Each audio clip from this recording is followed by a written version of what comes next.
इस एरिया में जहाँ तक आपकी नज़र पड़ेगी ना, ज़्यादातर यहाँ पे इंडियंस ही रहते हैं। यहाँ पे ना उबर में टोल आपको पे करना पड़ता है। हो गई है भाई फाइनली एंट्री नेपाल के अंदर। मेरे को समझ नहीं आ रहा कि वो हॉस्टल कमा कैसे रहे हैं 250 रुपये में।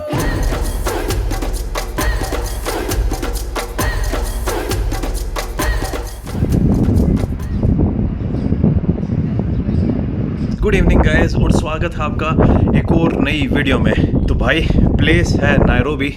जैसे कि आपने लास्ट वीडियो में देखा होगा, मैं पहुंच चुका था नायरोबी के अंदर और नायरोबी पहुंचे हुए मुझे 2 दिन हो चुके हैं। कुछ भी नहीं किया मैंने यहाँ पे। मेरा मन था एक बार इक्वेटर की तरफ भी जाने का, फिर भाई मन अजीब सा है, मैं छोड़ो नहीं कर रहा मन घूमने का, तो नहीं घूमते। वो फिर वो वीडियो खींचने वाली बात हो जाती है और उसमें फिर ना आपको मज़े आते ना मुझे मज़े आते। तो फिर मैंने उसको कर दिया प्लान कैंसिल और अब मैं यहाँ से जा रहा हूँ भाई वापस इंडिया, जो मेरे कज़न की शादी है। लेकिन मुझे ना एक मस्त सी डील मिली, वो पता नहीं मैं कैसे चेक कर रहा था। तो 3 दिन का अब मैं नेपाल की एक छोटी सी ट्रिप करने वाला हूँ। एक छोटा सा काम आ गया है, उसी काम के सिलसिले में नेपाल जा रहा हूँ। तो साथ के साथ भाई जो बंची जंपिंग है और पैराग्लाइडिंग है नेपाल में, 1-2 छोटी मोटी चीज़ें जो मैं पिछली बार करना रह गया था वो करके आ जाऊँगा। और बाकी शायद मैंने आपको वीडियो में बताया था कि यार मैं आप लोगों को इंट्रोड्यूस कराऊँगा जो अपने नीले भाई हैं। नीले भाई अपने इंडिया से हैं, लेकिन अब वो केन्या के सिटीज़न बन चुके हैं, काफ़ी टाइम से यहाँ पे रह रहे हैं। अपने गुजू भाई हैं, गुजराती भाई। बाहर ये जो आपको सोसाइटी दिख रही है ना, सामने देखिए, जो हॉस्पिटल का नाम है एम्पिशा केपीजे मेडिकल सेंटर। ये पूरा का जो पूरा एरिया है, दिस इज़ इंडिया, मतलब कि मिनी इंडिया बोल सकते हो आप इसको। नायरोबी के अंदर मिनी इंडिया और इस एरिया के अंदर जो अपने गुजराती भाई हैं सबसे ज़्यादा डोमिनेंस होने का ही है। और इससे अगर आप थोड़ा सा और बाहर जाओगे तो फिर वो पूरी इंडियन कम्युनिटी आती है, जिसके अंदर अपने इंडियन मुस्लिम्स हो गए, इंडियन सिख हो गए, इंडियंस जैन हो गए, एंड वो सारी की सारी कम्युनिटी आ जाती है इधर। अभी भाई सामान ये वाला मेरा बड़े वाला बैग है, छोटे वाला बैग उधर है, सब कुछ पैक हो चुका है और अभी बस 10 से 15 मिनट में मैं यहाँ से निकल जाऊँगा एयरपोर्ट की तरफ। लेकिन बाहर जाने से पहले मैं आप लोगों को इंट्रोड्यूस कराना चाहता हूँ नीले भाई और जिग्ना से, जिनके साथ मैं रुका हुआ था। तो जो मैं आपको बता रहा था ना नीले भाई के बारे में, ये अपने नीले भाई, इनसे मिलिए। थैंक यू नीले भाई, आभार आप आप कितने टाइम से यहाँ पे रह रहे हो नीले भाई? 20 साल से, 25 हो गए। 25 साल हो गए भाई यहाँ पे, 25 साल से रह रहे हैं। अब तो आप यहीं के सिटीजन बन गए ना? और आपकी शादी हुई कितना टाइम हो गया? 20। अच्छा, शादी यहाँ पे आने के बाद किया आपने? लेकिन वापस इंडिया से किया था शादी। अच्छा, उस टाइम तो आपके पास इंडियन पासपोर्ट ही होगा ना जब शादी हुई थी आपके पास, या उस टाइम इंडियन था? उसके बाद केनियन सिटीजनशिप हमें कितना 7 साल के बाद मिली। अच्छा। नीले भाई बता रहे थे कि यहाँ पे खास करके इस एरिया के अंदर, जैसे मैं अभी मैंने बताया कि इस एरिया में जहाँ तक आपकी नज़र पड़ेगी ना, ज़्यादातर यहाँ पे इंडियंस ही रहते हैं। पूरी इंडियन कम्युनिटी नहीं है इधर ही। क्या बोलते हैं? पाकलेंस एरिया। बहुत अच्छा लगा। मैंने यार यहाँ पे भाइयों के पास मैं कल आ गया था और तब से कोई वीडियो बनाई नहीं, एकदम आलसी हो गया था मैं। लेकिन यहाँ पे काफ़ी अच्छा लगा भाई मुझे इधर। कल तो चाइनीज़ रेस्टोरेंट लेके गए थे कि चाइनीज़ खाना खाया, और आज सुबह एक गुजराती रेस्टोरेंट में ले जाके अच्छे से गोलगप्पे खाए। ये है जिग्ना, जिनके बारे में मैंने आपको बताया था, and she is from Mumbai. Kenya और मुंबई, यहाँ तक का सफ़र कैसा रहा आपका? यहाँ का सफ़र शादी के बाद यहाँ पर आ गई। उस टाइम और इस टाइम के केन्या में काफ़ी फ़र्क पड़ गया होगा ना? बहुत बहुत। हाँ, जैसे आपने वो व्यू देखा, इतनी सारी बिल्डिंग्स नहीं थी पहले।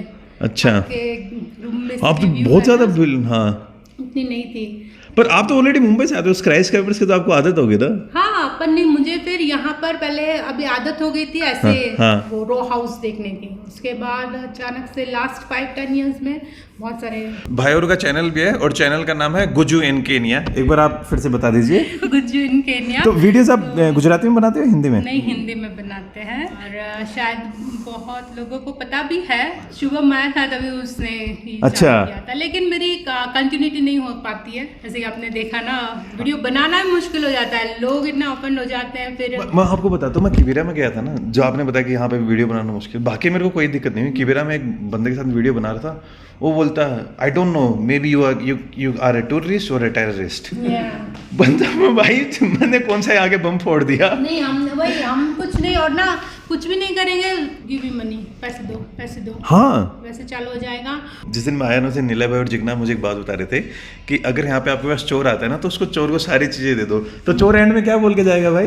नहीं, 50-100 दिन आपको ट्रांसपोर्ट का दे देंगे पैसे कि चले जाओ वापिस। मतलब कि आपको एकदम वो छोड़ेगा नहीं, वो आपके ऊपर दया दिखाएगा थोड़ी। जाओ वापिस कमाओ और फिर लूटेंगे तुझे। वापस घर कैसे जाओगे, घर का पैसा दे देंगे अगर रास्ते पर लूटा है तो। हाँ। हमारे साथ दोनों ही हो गया है, हमें लूटा भी है हाँ। और मुझे पर्सनली किसी ने हेल्प भी की है, अफ्रीकन ने, किसी अच्छा। बाइक वाले ने। वो लोग हैं लेकिन पर लाइफ अच्छी है ना यहाँ पे। हाँ हाँ लाइफ देखना ताजे माजे हो गए हम लोग गुजराती में बोलते हैं। बहुत पतली थी मैं, यहाँ 50-60 kg मुश्किल थे। चलो जिगना हूँ केन्या तो निकलो गए। हाँ, निकल जाओ, जाओ। आराम से जाओ, वरना शांति थी पहुंचे जाओ घर है। ओके मैं फिर से बता रहा हूँ, गुज्जू इन केन्या बड़ी मस्त वीडियोस बनाते हैं। आप चैनल को चेकआउट कर लेना और सब्सक्राइब जरूर कर देना और कमेंट छोड़ना कि नोमैटिक भाई के चैनल से आए हैं। थैंक यू भाई, थैंक यू नीले भाई, मिलते हैं जल्दी। Hello brother, what's your name? Eric. तो भाई साहब ये अपने एरिक भाई हैं जो मुझे एयरपोर्ट पे छोड़ देंगे आसान से आसान। Brother if you go to airport how much will be the toll?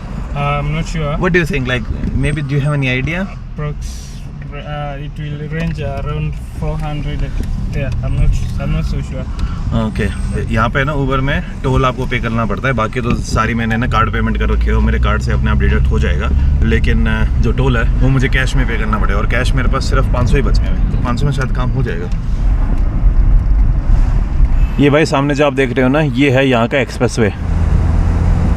भाई हम एक्सप्रेसवे के ऊपर चढ़ चुके हैं। ये एक्सप्रेसवे बहुत अच्छा बना रखा है और लगभग 15 से 20 मिनट के अंदर पूरे यूँ मान लीजिए एक रिंग रोड है और अच्छे से कंस्ट्रक्ट किया हुआ है। ये देखिए आप,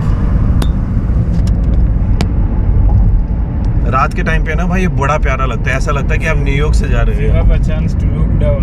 Uh-huh. You see the kind of traffic that is. या मैन,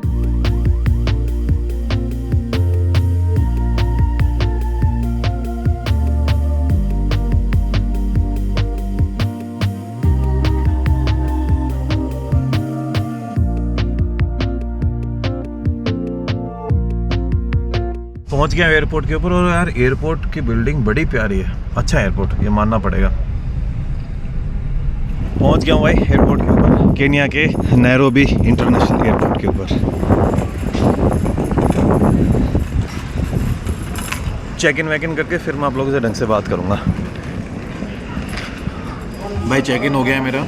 ये है भाई मेरा दिल्ली का बोर्डिंग पास और पीछे से एयर इंडिया ऐसा आता है। जिस फ्लाइट में मैं ट्रैवल करने वाला हूँ ये है 787 ड्रीम लाइनर, जो ये वाइड बॉडी होता है और इसकी जो सीटिंग अरेंजमेंट है आई थिंक 3-4-3 इसी तरीके से होती है, मैं भूल गया ड्रीम लाइनर के सीटिंग अरेंजमेंट। और कंपैरेटिवली जो छोटे वाले प्लेन होते हैं ना उनसे नहीं, इनकी सीट अच्छी होती है, कंफर्टेबल होते हैं। नैरोबी से दिल्ली का ट्रैवल टाइम वो 7.5 घंटे का है और जो छोटे वाले प्लेन है ना वो इसको कवर नहीं कर पाएंगे ढंग से, तो इसीलिए यहाँ पे एयर इंडिया को इस बड़े वाले प्लेन को फ्लाई करना पड़ा। ये जावा हाउस भाई यहाँ का केन्या का one of the most famous cafe है, आपको लगभग हर जगह पे मिल जाएगा। और अब जा रहा हूँ भाई अपने गेट के ऊपर। गेट नंबर 13 से फ़्लाइट बोर्ड होगी, शायद बोर्डिंग चालू हो गई है क्योंकि 2-3 बार अनाउंसमेंट हो गई है कि भाई जाओ जाओ जाओ।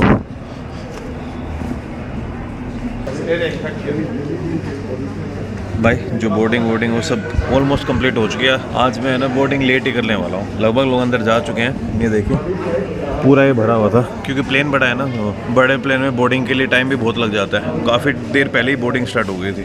अच्छी बात ये है कि जो टेक ऑफ वो टाइम पे हो जाएगा तो दिल्ली लैंड जल्दी कर जाऊँगा मैं। उसके बाद है ना पापा आएंगे एयरपोर्ट पे, पापा को मैं सामान दे के आगे की तरफ चला जाऊँगा। यार आगे जाने का मेन रीज़न पता है क्या था? मेरे को ना नेपाल की मैंने ना ये कलेक्टिव बुकिंग की है और ये कलेक्टिव बुकिंग के कारण मेरे को नेपाल की ये बहुत सस्ती फ़्लाइट मिल रही थी। फिर मज़ा चलो 2-3 दिन के लिए जाके आ जाते हैं और बंची जंपिंग और ये सब कर लेंगे।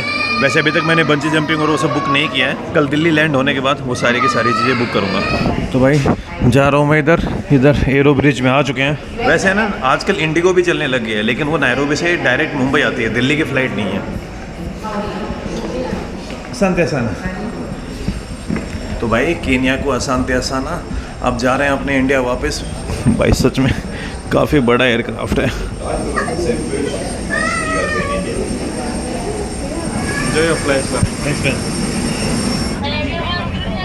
हाँ तो भाई फ़्लाइट के अंदर बैठ चुका हूँ मैं। अब यार बड़े ट्राई किया मैंने, लेकिन भाई इनके पास विंडो सीट अवेलेबल ही नहीं थी, तो अब ये आयल सीट पे बैठा हूँ। 7.5 घंटे की जर्नी होने वाली है। भाई मुझे नहीं पता था कि एयर इंडिया के अंदर ओपन हाइमर मिल जाएगी। और ये जो मेरे ब्लू वाले ईयरफोन है अच्छे से लग गए। और अब पूरी मूवी है 3 घंटे 1 मिनट की, तो सही मज़े से पूरी मूवी देखते हुए जाऊँगा। लंबी फ़्लाइट है मज़े आ जाएंगे। ये देखी भी नहीं थी मैंने, स्क्रीन भी ठीक ठाक है तो सही है भाई। तो एयर इंडिया ने मेरे पैसे वसूल कर दिए हैं। आज है ना बहुत टाइम बाद ऐसा हुआ है कि मुझे विंडो सीट नहीं मिली। मैंने काफ़ी ट्राई किया। जब मैं ऑनलाइन चेक इन कर रहा था ना तो यार $25 मांग रहे थे विंडो सीट के। मैंने सोचा कोई नहीं, मैं जल्दी एयरपोर्ट पर जल्दी पहुँच के और फिर मैं वो विंडो सीट ले लूँगा, लेकिन नहीं मिली। ठीक है, आयल मिल गई, ये सेकंड बेस्ट है। और भाई यहाँ आते ही ओपन हैमर मिल गई तो मज़े आएंगे पूरे रास्ते फिल्म देखने में। बढ़िया तरीके से फ़्लाइट निकल जाएगी। बस भाई अभी फ्लाइट टेक ऑफ होने वाली है।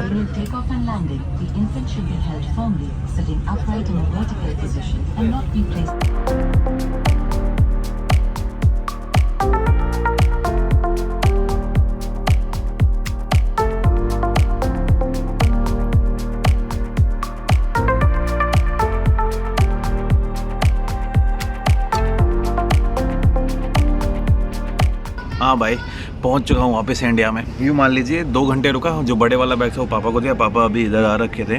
और अब मेरी नेपाल की फ़्लाइट है। बड़े सस्ते में फ़्लाइट मिल गई यार, यहाँ से डायरेक्ट नेपाल की। और वापस ये मान लो टोटल मेरा खर्चा लगा है 20,000 में, जिसमें मैं नैरोबी से चला, दिल्ली लैंड हुआ, दिल्ली से नेपाल और नेपाल से वापस दिल्ली की फ़्लाइट होगी। और फिर उसके बाद मैं शादी में चला जाऊँगा। तो अभी मैं नेपाल 2 से 3 दिन रहने वाला हूँ, जिसमें कम से कम भी एक तो मुझे बंची जंपिंग करनी है, एक मुझे पैराग्लाइडिंग करनी है। और आज शाम की अभी तक फ़्लाइट बुक नहीं की है क्योंकि अभी ऑलरेडी जो मेरी इंडिगो की फ़्लाइट ये लेट हो चुकी है। मेरे को ये था कि यार अगर मान लो फ़्लाइट डिले हो गई और आगे की मैंने सारी बुकिंग कर ली तो फिर वो कैंसिलेशन वाले पंगे होंगे। तो जैसे ही मैं काठमांडू लैंड होऊंगा ना, उसके बाद में मेरी पोखरा की जो फ़्लाइट होगी ना उसको फिर बुक करूँगा। जो मेरी नेपाल की फ़्लाइट है वो 13 नंबर गेट से है। बाकी भाई अगर आप इंडिया से नेपाल जाते हो तो अपनी जो वोटर ID कार्ड उससे भी ट्रैवल कर सकते हो, लेकिन मेरे पास पासपोर्ट ऑलरेडी पड़ा था तो मैं पासपोर्ट से ट्रैवल कर रहा हूँ। तो दोनों के थोड़ा ईजीली ट्रैवल कर सकते हो। और एक बात सच में देखनी पड़ेगी, ये इंडिगो वाले हैं ना, जब आपकी फ़्लाइट टेक ऑफ होने वाली होती है तो ऐसे चिल्लाते हैं किसी का भी नाम होगा इतनी दूर दूर से। भाई वो जो मैं बता रहा था ना आपको, वही सीन हो रहा है। अभी विस्तारा वाले चिल्ला के बोल रहे हैं विस्तारा काठमांडू क्लोजिंग, विस्तारा। सुना ये सीन है ना, मैंने सिर्फ अपने इंडिया में ही देखा, बाकी कहीं पे इतने ज़्यादा चिल्लाते नहीं है। अपने इंडिया में ना पूरा देख, पर एक बात ठीक भी है, अपने इंडिया में ना फ़्लाइट बहुत कम लोगों की मिस होती है। बाहर साइलेंट एयरपोर्ट होते हैं, ना कोई अनाउंसमेंट होती है और उन फ्लाइट वालों को कोई चिंता विंता होती नहीं है। इस मामले में एयर इंडिया पहले बड़ी चिल थी, कोई बंदा आ रहा है तो आओ, मत आ रहा तो मत आओ। लेकिन अब एयर इंडिया वाले थोड़े टाइट हो गए हैं। आ गया भाई फ्लाइट के अंदर, अभी बस टेक ऑफ होने वाली है थोड़ी देर में। भाई लैंड हो चुके हैं इधर, पूरा स्क्वीज़ करना पड़ेगा शायद।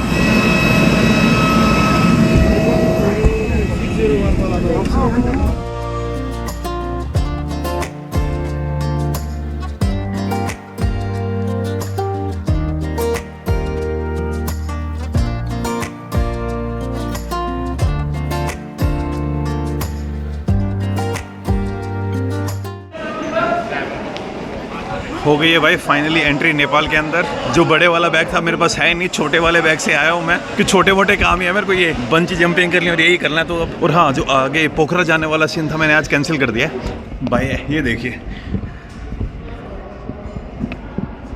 जो अपने इंडिया में भी रियल फ्रूट मिलता है ना, रियल का जूस, वो 99% मैंने हर टाइम पे यही देखा है, made in Nepal. Welcome to Nepal, the birth place of lord Buddha. SBI का ATM है तो SBI के ATM से कौन सा कैश निकलेगा, मेरे को ये समझ नहीं आ रहा है।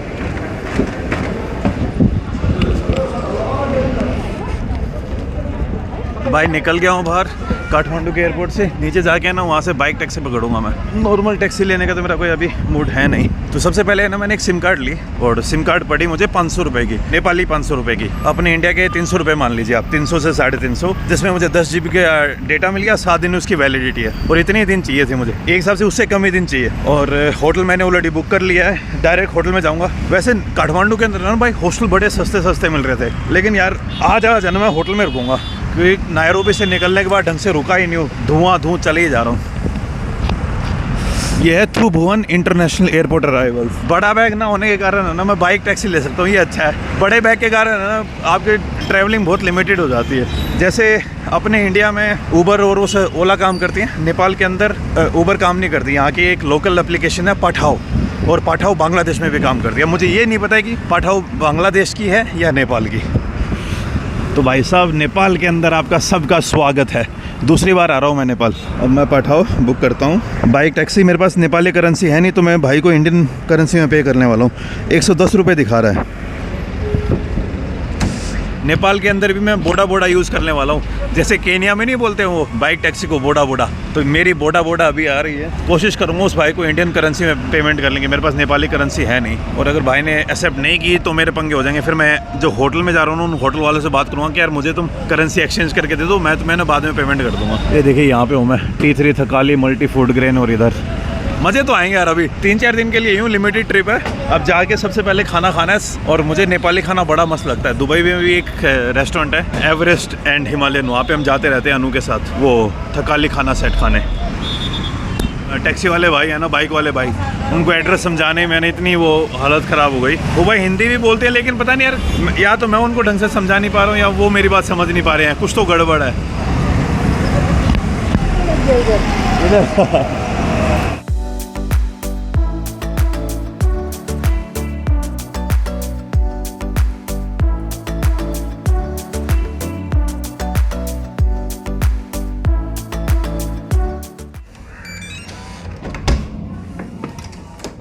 ओ भाई साहब, ये है भाई प्यारा सा रूम। तो ये काफ़ी अच्छा रूम है, बाहर बैल्कनी भी अच्छी है और वैसे भी बड़ा प्यारा है, बहुत सही। अभी भाई खाना खाने जाना है और कुछ कैश भी निकलवाना है। भाई सब कुछ कर लिया है, अब मैं जा रहा हूँ खाना खाने। काफ़ी टाइम बाद मोमोज खाएगा आज आपका भाई। आगे जो केनिया वाली कुछ वीडियोस थी, ज़्यादा वीडियो बनाई नहीं यार मैंने, मन ही नहीं कर रहा था एंड में कि छोड़ो भाई बहुत हो गया, ट्रिप को खींचना नहीं है। जैसे इथियोपिया में मुझे सच में मज़े आ रहे थे, नेपाल में मज़े आएंगे क्योंकि 3-4 दिन की ट्रिप है जिसमें मैं सारी चीज़ें कर लूँगा। होटल से बाहर का व्यू है और ये मेरी बैल्कनी, उधर जा रहा हूँ मैं खाने।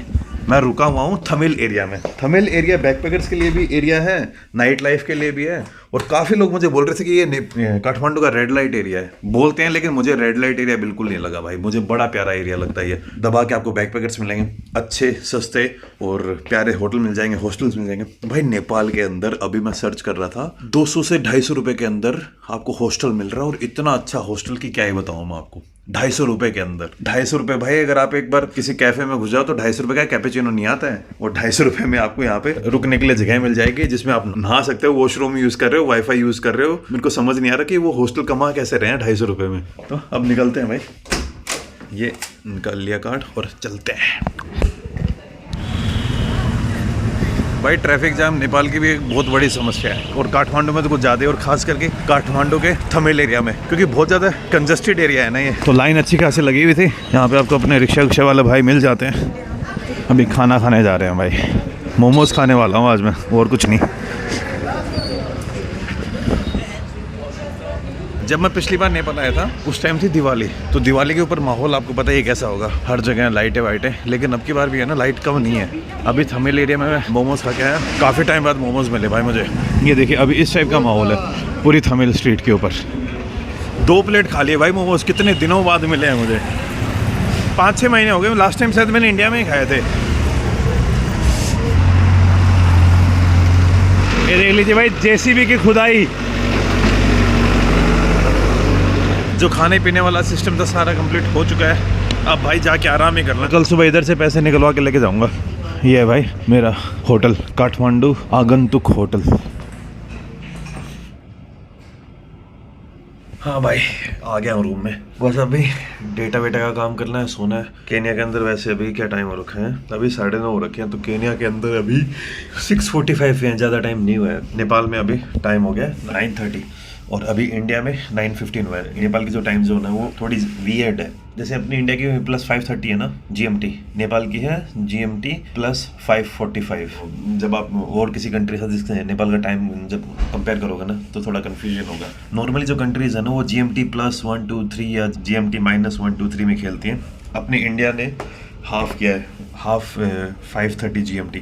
नेपाल ने थोड़ा और ज़्यादा वो कर दिया। लेकिन भाई नेपाल नॉर्थ से साउथ में ज़्यादा बड़ी कंट्री नहीं है, छोटा सा स्ट्रेच है। लेकिन ईस्ट से वेस्ट में काफ़ी लंबा स्ट्रेच आ जाता है, अपने सिक्किम से लेके उत्तराखंड तक। मतलब इसमें ऑलमोस्ट 1 से 1.5 घंटे का वो सनराइज में डिफरेंस मिल जाएगा आपको। तो इस कारण से मेरे हिसाब से नेपाल को ये वाली टाइम जोन सेलेक्ट करनी पड़ी। अपने इंडिया से ज़्यादा नॉर्थ में पड़ता है तो उनको टाइम जोन थोड़ी अलग चूज़ करनी पड़ेगी। मैं ज्ञान की बातें बहुत हो गई हैं भाई, मैं सोऊंगा अभी। तो बस भाइयों इस वीडियो में इतना ही। उम्मीद करता हूँ ये वीडियो आप लोगों को पसंद आई होगी। मिलता हूँ आपसे नेक्स्ट वीडियो में, तब तक खुश रहिए, आबाद रहिए, keep travelling and keep enjoying your life.